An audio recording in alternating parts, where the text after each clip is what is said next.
Hello and welcome to another edition of the LinuxInstall.net podcast. I'm your host, Brian Wagner. With me, almost as always, well, I guess I missed one recently, and Walt missed one recently, and Joe's the only one who hasn't missed one recently, Mr. Joseph Luzzi. Good evening, gentlemen. And also with us tonight is Mr. Walt Jovic. Hello, being burnt by the big glowing sky orb. Enjoy it now, because you know in a few months it's not going to be there, and we're all going to be complaining about it. No. Yeah. Well, we still have a few months where it's really hot and really nasty, although that hasn't really happened to us much this year, so I can't really complain. And we've had a couple of hot days, but I think I was talking to Kim earlier, and I was just saying that the storms we've had haven't been consistent, but the ones that have come through have definitely done some damage around the area. Yeah, we've been getting slammed. Yeah. And even the hot days weren't hot, they were just humid, in my opinion. Yes. Yeah. Welcome to life in northeastern Ohio. Yes, it is. So, what have you been up to lately, Joe? Working on the podcast, getting a bunch of things going for that one. I've been wanting to download CentOS 7. I started to download it earlier, but then I stopped it because when you called, I was in the middle of patching, and it wasn't going to finish in time because I had just started it, so I didn't realize I had started it so late. I didn't realize what time we were starting this. So I see. I thought we were moving it up an hour from the emails that I received from the calendar earlier. I got a little confused because of everything that came through, so hey, all right, we're cool. I'm here. Here's my complaint about that. That is a Gmail issue. Gmail, for some reason, and time zone switching don't go well together. And for some reason, Gmail wasn't recognizing that I was no longer in Dallas, and I was back in Ohio. So I opened my calendar today and went, wait, why does that say 6:30? That shouldn't say 6:30. Let me change that. And that's when all the fun began. Then I realized after I changed it that it really was right. My Gmail calendar was off by an hour. Which you would think, since I switched it on my phone and my computer, that it would have figured out that the time zone that I was in, but it didn't. I don't know why. It doesn't make any sense. So anyways, I apologize for that. That's okay, no problem. I kind of figured it was still going to be around the same time, but I was just sitting around playing a game anyway. Yes. So, have you done anything with Linux other than work? I mean, yeah. Working with it on a daily basis. That's about enough nowadays, trust me. Okay. So, Walt, how about you? What you been up to? Well, I would like to announce, so many days later, the official return of the Chumby. Woo! I read about that. Hells yeah. Dude, this is let me put this up here. Wait. It's an amazing feat, in my opinion. I don't know how much you guys know about what the device is or the history of the company or any of that stuff. I think we actually talked about it way long ago on a much, much earlier podcast, Brian. Yes. I think when it first came out, we actually had we talked about it quite a bit. Oh yeah, I'm sure we did. Yeah, Walt, that was so long ago. Bring everybody up to speed. Yeah, and let us, because I don't know what's all changed. The company Chumby came out with, I believe it was supposed to be basically like a developer's platform device that other companies were supposed to take and develop apps or whatever it was, for said device.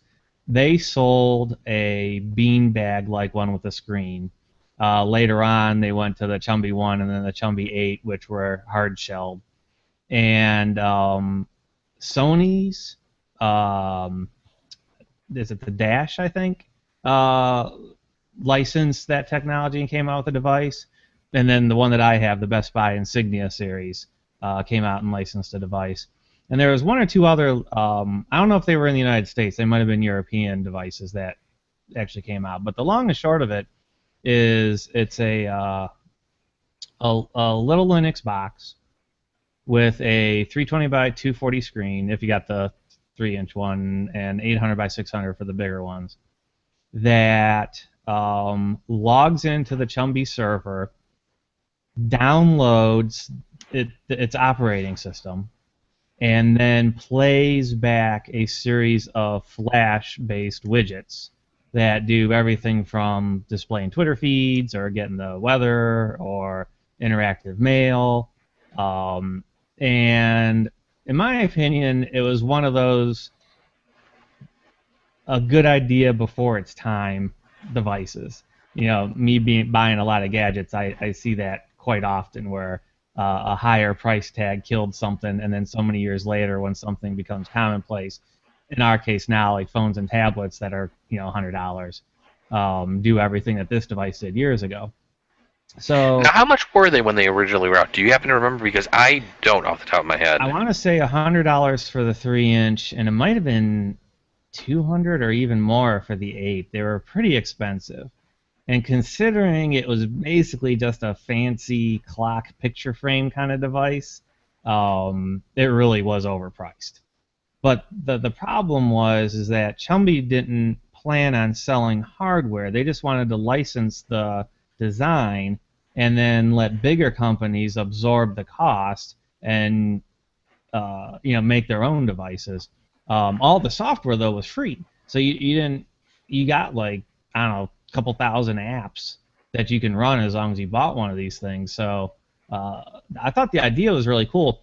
And because it was a little Linux box, there's a USB plug in the back of it. You can plug in a USB key, put in a text file, a little script, and then you got root access. So you can load your own. Like I had one that was running a web server, and you can do SSH, and you can do all the stupid little Linux things. So I thought it was going to be an awesome little hacker toy, and there was a pretty decent community around it.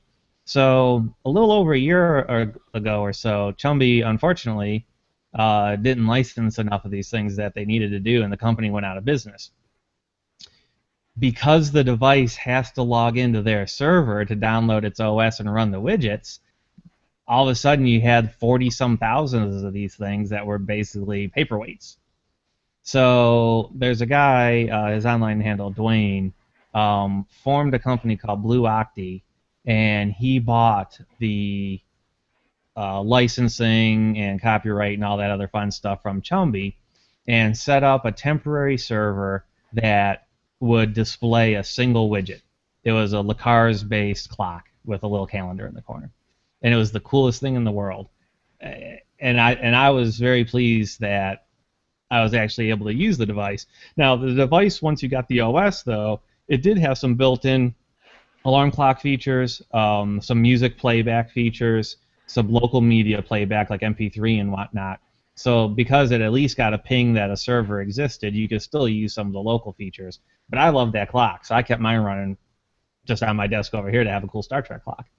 So a week ago, I come downstairs and I look, and my Star Trek clock's gone, and I got this new Blue Octi clock looking at me. And I'm like, what the heck is this?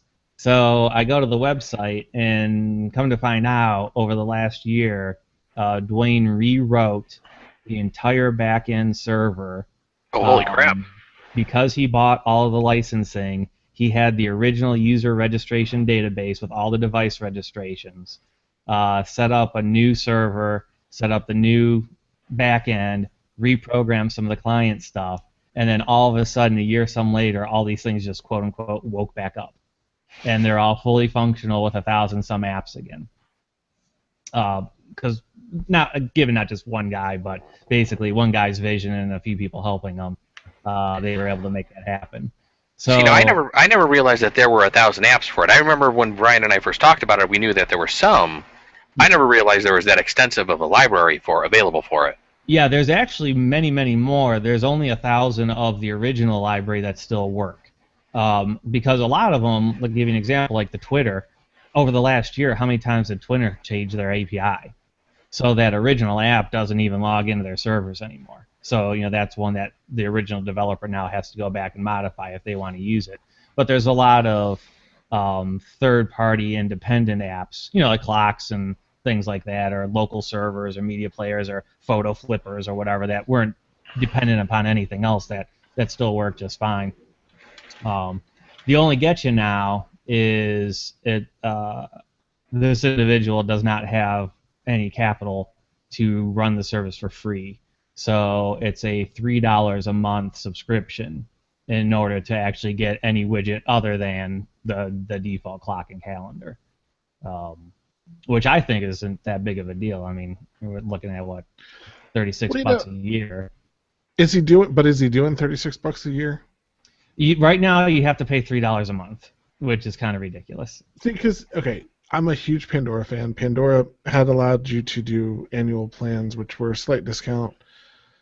My sister would do that for me for Christmas. That was my Christmas present for the last couple of years. And all of a sudden this year, they've announced that will no longer exist. You will have to buy a monthly. You have to pay monthly, which makes no sense to me. Right. And the third party, billing company or whatever that he's working with, I think more or less he wanted to get it out to market as quick as possible. These guys are like, yeah, we can do it, but this is how you have to do it, and that's just kind of how it is right now. There's been a lot of feedback of people that want to pay yearly, or instead of the monthly subscription. Sorry, I got a cat sleeping on me, and my leg went and fell asleep.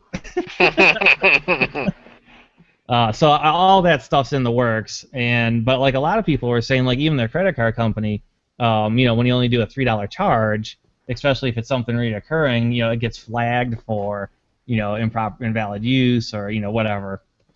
So I want to subscribe because I want my Star Trek clock back, but B, it's just there's and I don't want to go off on a huge tangent on this, but there's I want to say it was either 43,000 or 34,000 of these things that logged in the day that server went back live.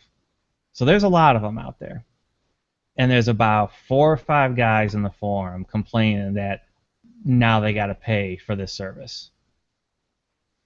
And I don't think they understand how the device works, how it logs in, how this dude kept their device working at least at a minimal functionality for a year out of his own pocket, and that if none of this happened, they would have had a paperweight over a year ago. But they don't have to pay it. I mean, that's the way I would look at it. If you want to complain, don't pay it. But the complaint was, I had this cool Star Trek clock for a year and it was free, so now why do I have to pay $3 a month to get that clock again? Because it's an official widget that he developed, so that was the why he did it. But this new widget now is that it's got a little bit of advertising on it so that that you can actually subscribe, which I think is fine. But the negativity of just like people who it's just it's getting frustrating. It's the internet, Walt. It's the internet. I know, and that's why I don't read forums. There you go. You can still buy the Chumby though. I just looked that up. Yeah, I think he was. I thought one of the stories I heard said he was. Who'd you say, Dwayne? I don't remember his last name. I think he was developing additional hardware to sell, also, or he had somebody helping him develop that hardware. I don't know because he owned all the licensing, so he could license it to whoever he wants. He owned all of the old inventory. Oh, okay. So that's what he would sell to try to subsidize over the last year.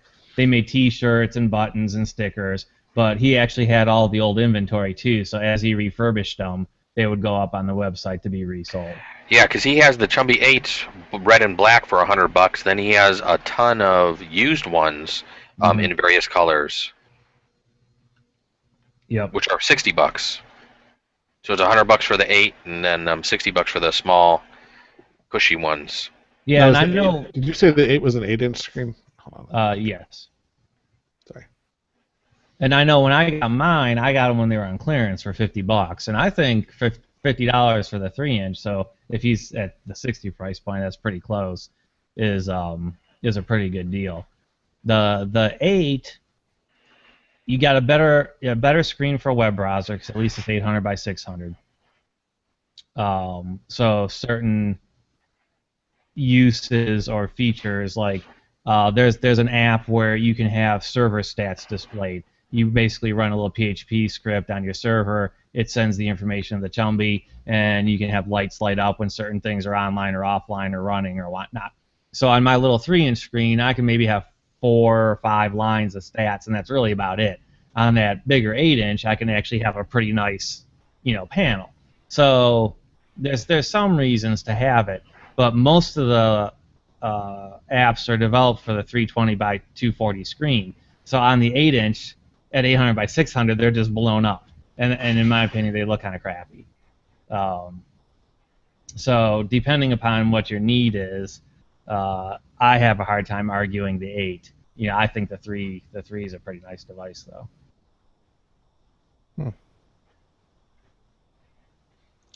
Well, very cool. So yeah, so a cool little Linux box brought back to life by the amazing work of folks who just wanted to do it on their own. See, and I thought the Chumby was a totally different device before this last week when he turned this back on. Really? What did you think it was? Because since we had discussed this before, Brian. I didn't think it was this. I thought there was... Okay, so there was like a rabbit or something that you could send tweets to, and it would talk and it would do stuff, and I thought that was the Chumby. No, that was this. I know what you're talking about. I remember that too, but no, that's not the Chumby. Yeah. And so I'm looking at this device and going, I would have been a sucker for these just like Walt, and I don't understand why I don't own one. But I don't. Yeah. I probably should, but I don't. Hopefully when I, get done paying off some bills, I actually have money left over to buy one of these. Yeah, my hope is the widgets, because you have to develop them in Flash, and it's an older version now that hasn't been upgraded. You're kind of limited on a lot of stuff. So I'm hoping that now that a interest of the device has been proven by the number of people who subscribed, and if the subscriptions continue, Dwayne's already said that they'll be in the black after so many months. Even the last year's worth of stuff that he fronted on his own, that they redesign the OS to maybe do HTML5 or something a little bit more, open and common, so that more people can do stuff easily with it. Now, since it is an older version of Flash, what type of security vulnerabilities are there possibly inherent in this device? To the best of my knowledge, it's so old there aren't any. It's like it's safe because of and being so antiquated, something I can't pronounce. Antiquated. Antiquated. There you go. That's kind of funny. Yeah. Interesting. That's extremely funny because I remember when Brian and I talked about it. I know it had to be in one of the early episodes of our podcast here. I'm guessing well within the first year. Because how old is it, Walt? When did it first come out? Oh man. How many years ago? It's been a while. I mean, I know I've had mine for a couple of years now. Let me see if I can look real quick. Wikipedia to the rescue! Yep. Yeah, it's pretty much exactly where I just went. Premiered on August 25th, 2006. There you go. Wow, that would have been... No, that would have been before we did the podcast, Joe. Yeah, that would have been before we did the podcast, but I remember I could have swore we talked about this. I know we talked about it at some point. Yeah, see, November of 2009 is when the Chumby 1 came out. Those were the first ones that weren't those beanbag type devices, and that's when I got. That's when I got. That would have been when we would have talked about it, because that would have been. We started in July of 2009. Yeah. Yeah. That probably sounds about right. Yeah. Like I said, it was probably in the first year. Yep. Scary that it's been that long. Insane. Scary that you still remember it. I just remember stupid things. Cool. So everybody needs to go buy a Chumby and then help support the dude who's done all this stuff to make it actually work. That's really cool. Heck yeah. And hopefully at some point it's $3 a month. It's really not that much. The problem is I keep saying that about everything. So I have all these it's only a couple dollars a month, or it's $5 a month. Then all of a sudden it's like, $3 here, $5 there, $10 there. Gosh, you got some $100 or so later coming out of your checking account each month. Yeah. For stuff that you're going.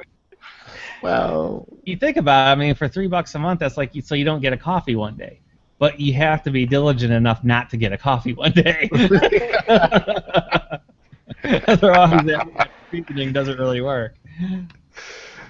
Yes, that is true. So have you been up to anything else? Or just No, that's it. I celebrating just company been work? geeking out on that a little bit. Cool. All right. Well, I've been playing with Arch Linux, Woohoo! and Yay! while at times I feel like I'm starting over with Linux, it's not that bad, but only because there aren't the pretty GUIs and simple stuff to do. So I have to actually remember how to do things like configure interfaces, and then scream and shout about systemd and why did they have to change everything that I used to know how to do. Yeah, How that's does it work now, because now I have to sucks. read stuff, and it's really. I don't know why they made networking so complicated with systemd, but it is really complex. So is networking easier on the Windows side? No. No, and it's not, because I can troubleshoot Linux quicker than I can ever troubleshoot anything on Windows. And things like DHCP work more consistently. Even with that, like, if I had just left the box alone and just stayed with DHCP, the systemd stuff worked. Like, it was pre-configured for DHCP and it worked fine. On Windows, DHCP works, but if somebody hasn't properly configured IPv6 and the AD DNS server or DHCP server knows about IPv6 but isn't configured for IPv6, you'll have all kinds of weird issues. Like, network pages don't come up that should.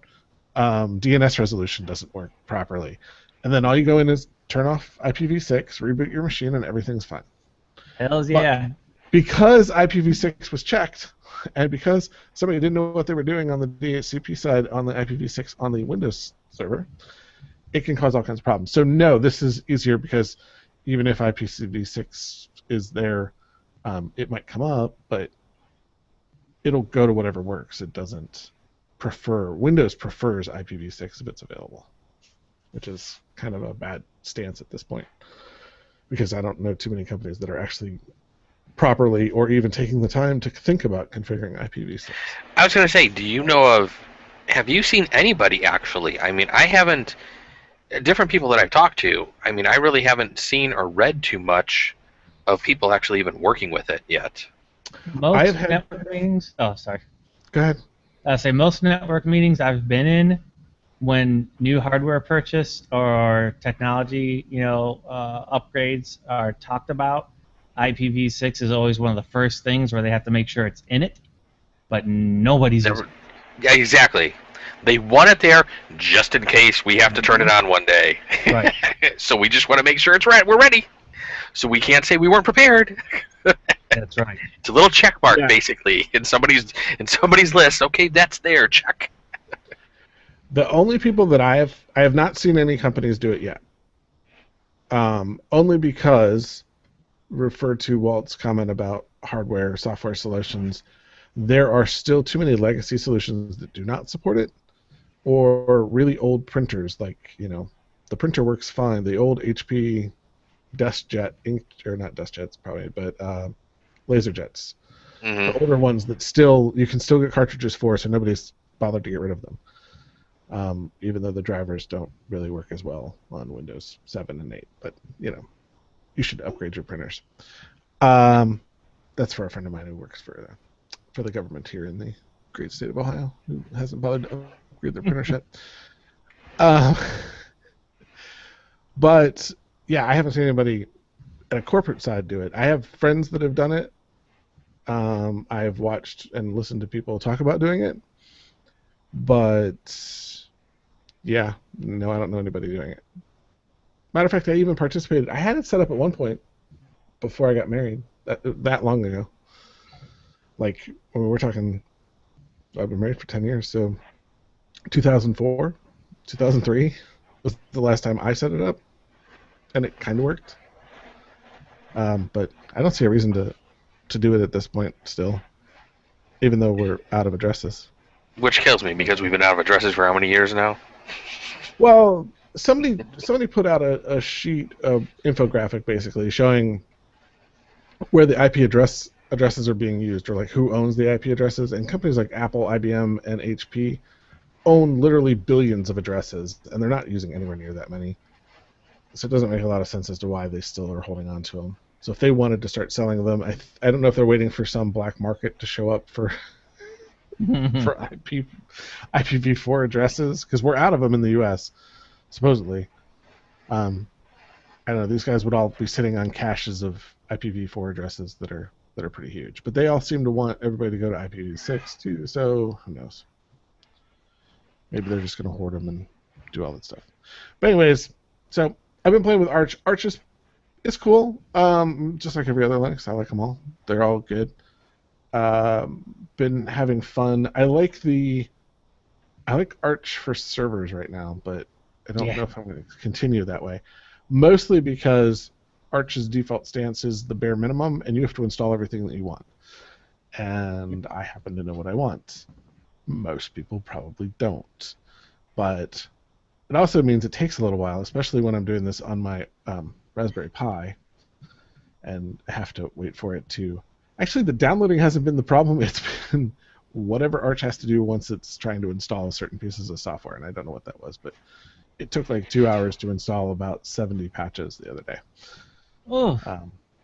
Which was pretty rough. Really? And I don't think that was Arch at all. I think that was completely the Raspberry Pi because it was running at about 3 or 4 load and only about 75% CPU utilization. But that's what I was gonna say, man, because I've been running stuff on ARM that's way slower than well, I shouldn't say way slower, but equivalent to the Pi or slower, and it doesn't take that long to do some of that stuff. So yeah, it was working. Like, it was nice progressions of numbers and nice feedback, and it let me know that it was doing something, so it didn't just go off and sit there with a black screen for 2 hours. It showed me progress. But yeah, the downloads didn't take that long. That was like maybe 15 minutes, and then it took forever to do the actual installs. The I/O could be the problem depending upon what SD you're using. Because I noticed, like, if depending, I don't know what the classes are, but like if I got like a class 2 and a class 10, there's some pretty big write speed differences, and on some of those little hacker devices, that makes a big difference. I mean, we know just from going from spinning platter to SSD how big a difference that is on the same hardware. So, you got a lot of disk I/O when you're doing patches and updates. And I completely think that's what it was. Is it's trying to write a bunch of stuff to a bunch of different places, and it just was getting stuck in the I/O pipe. And I think it was completely the Raspberry Pi's fault. I don't think it was Arch. Yeah. Because I don't see any reason for it. That would be Arch's problem. So what are you doing on either with the Pi or with Arch that you weren't going to run the Debian install or something else? I wanted to try Arch, so that was why I was running it, and I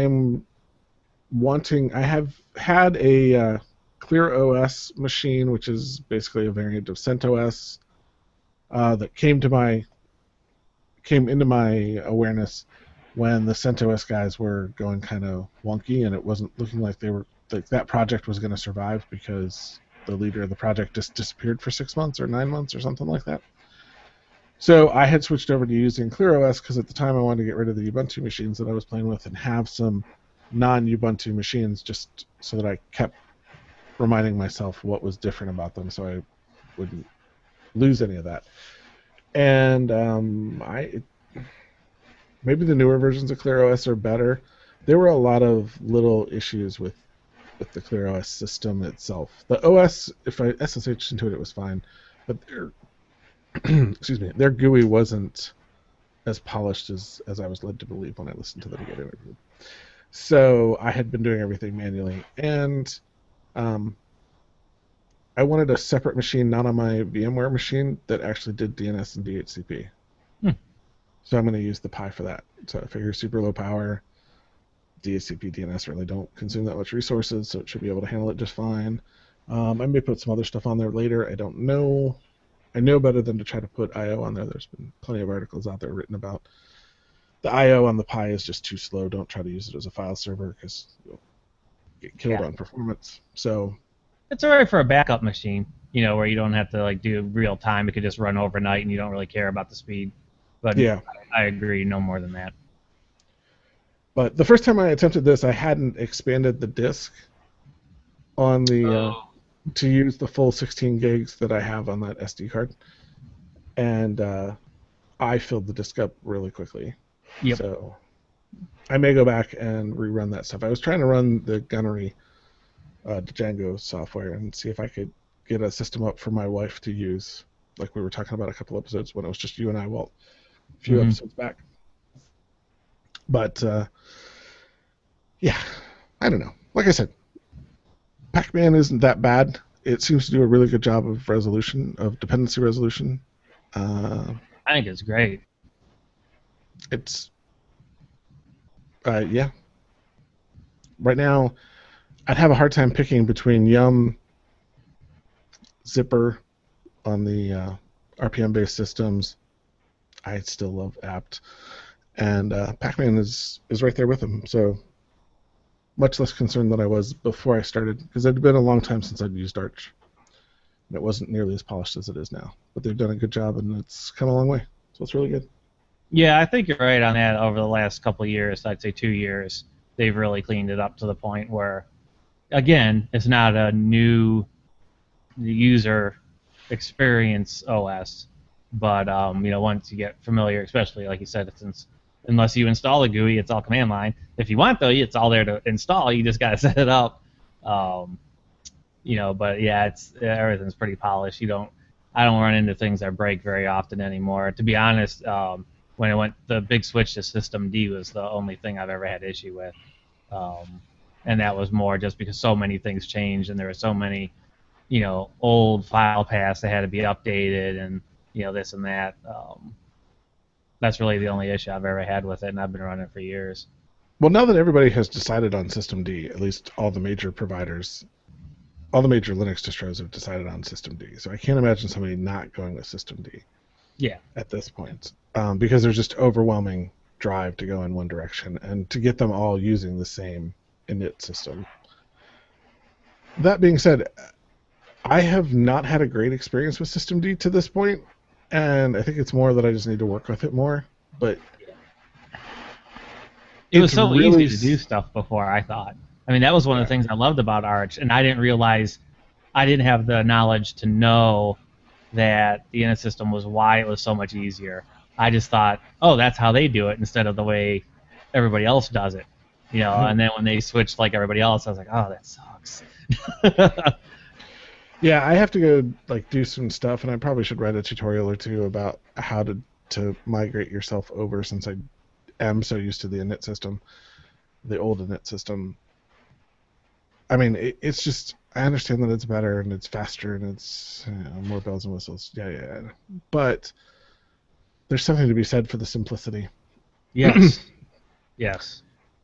Just like, I know I can do ACLs in Linux, but once I start doing them, I start feeling like I'm working on a Windows system where I'm not quite sure where the security is being set on the file system, and is that an NTFS setting because I'm doing a share, or is it an NTFS setting because it's just an OS level, or is it a share setting, and they can conflict, and it's really complex, and ACLs get the same way. Yeah. But anyways, so that's what I've been doing. I'm trying to get that set up.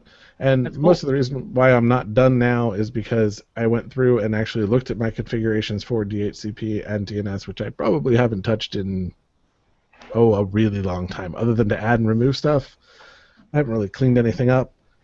Probably since I put that ClearOS box up, and found a whole bunch of machines I haven't had in years.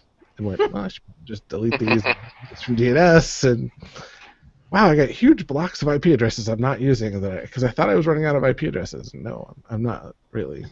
Just, all that good stuff.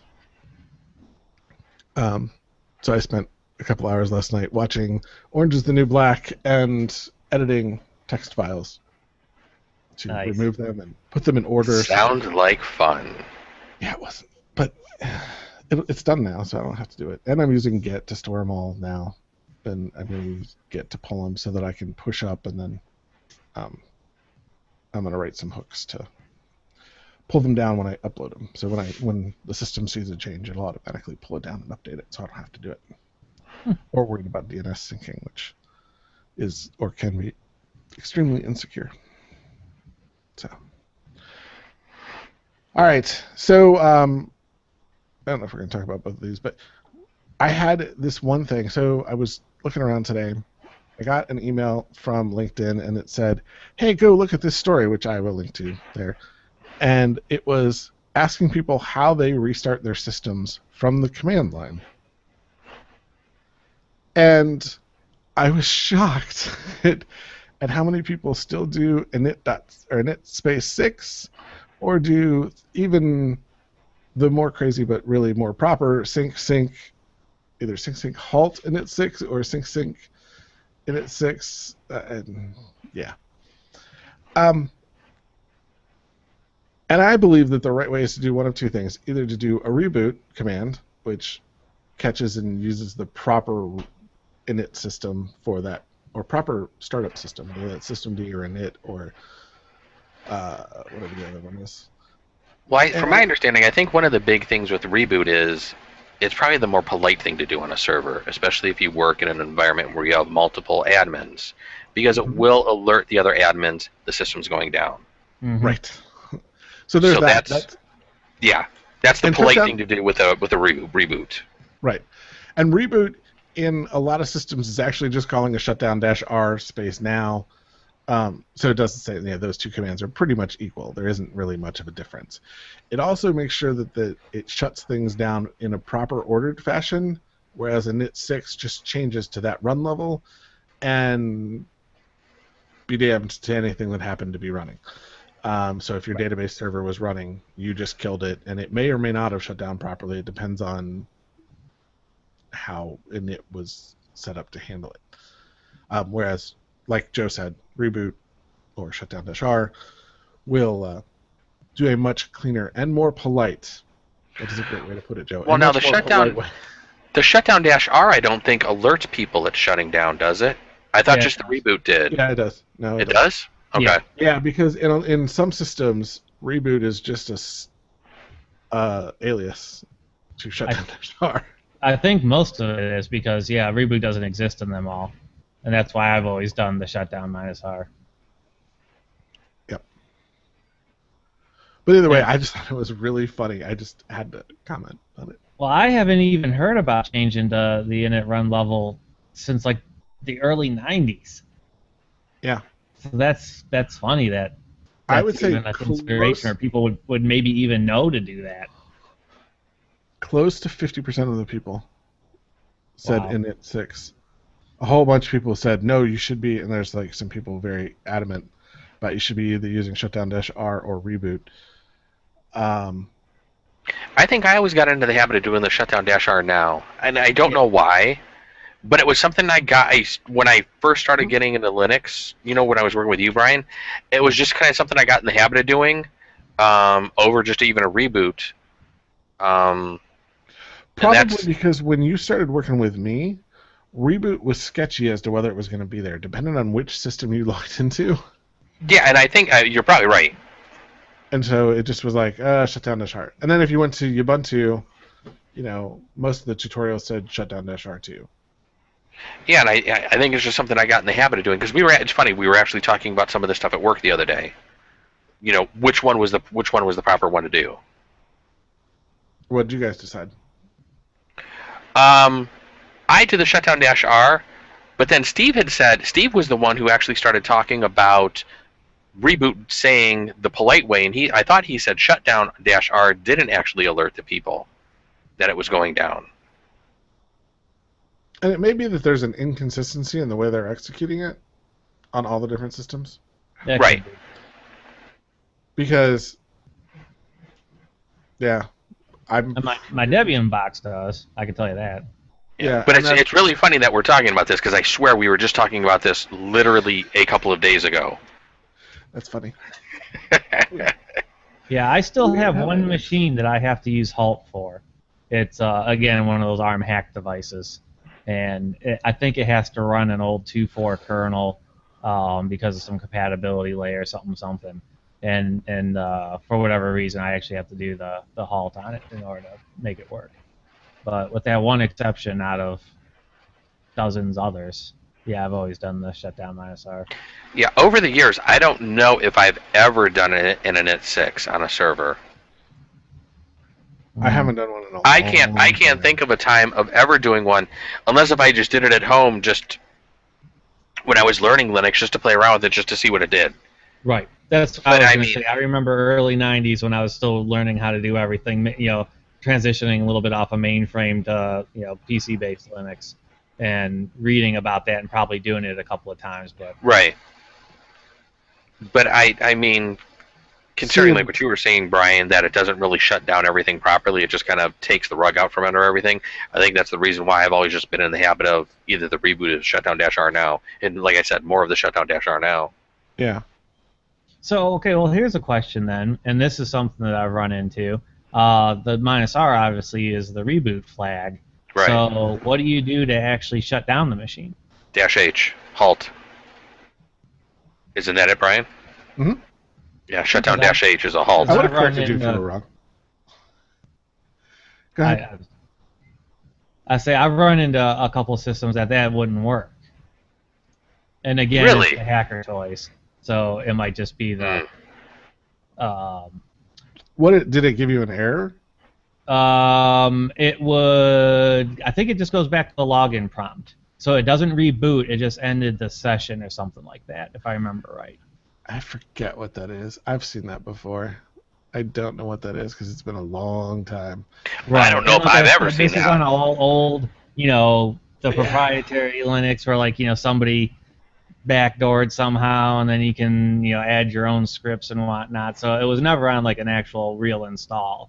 But I've run into that a couple of times where it just logs you out and you go back to the login prompt. Like that. I'm guessing you would almost have to man the shutdown command then and actually see what type of variable they were using for the halt, because I'm sure there had to have been something. Yeah, but possibly. I mean, and that's a good example of, like I said, where sometimes I actually had to do the manual halt command, and that was the only Right. thing that would work.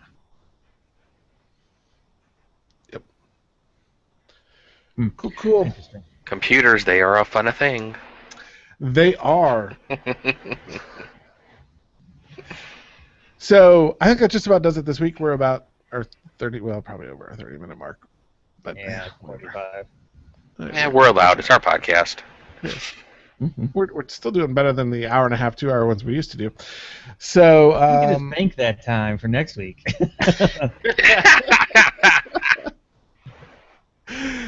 yeah, sure. Rollover minutes. Is that what you're talking about? There you go. For the next Yeah. episode. There you go. All right.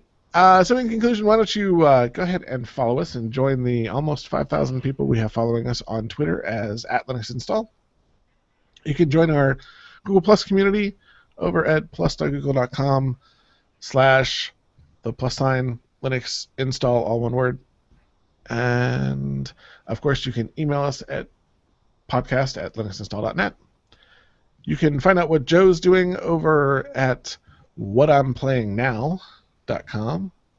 Walt's keeping his stuff over at geovec.com. Don't worry, links will be provided on the show notes for these.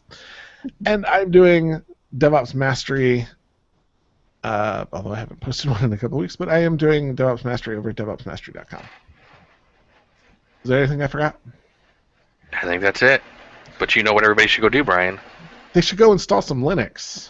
You never get to say it, so I let you say it once. Thanks. All right, everybody, have a nice week. Have a good one, everybody. Later.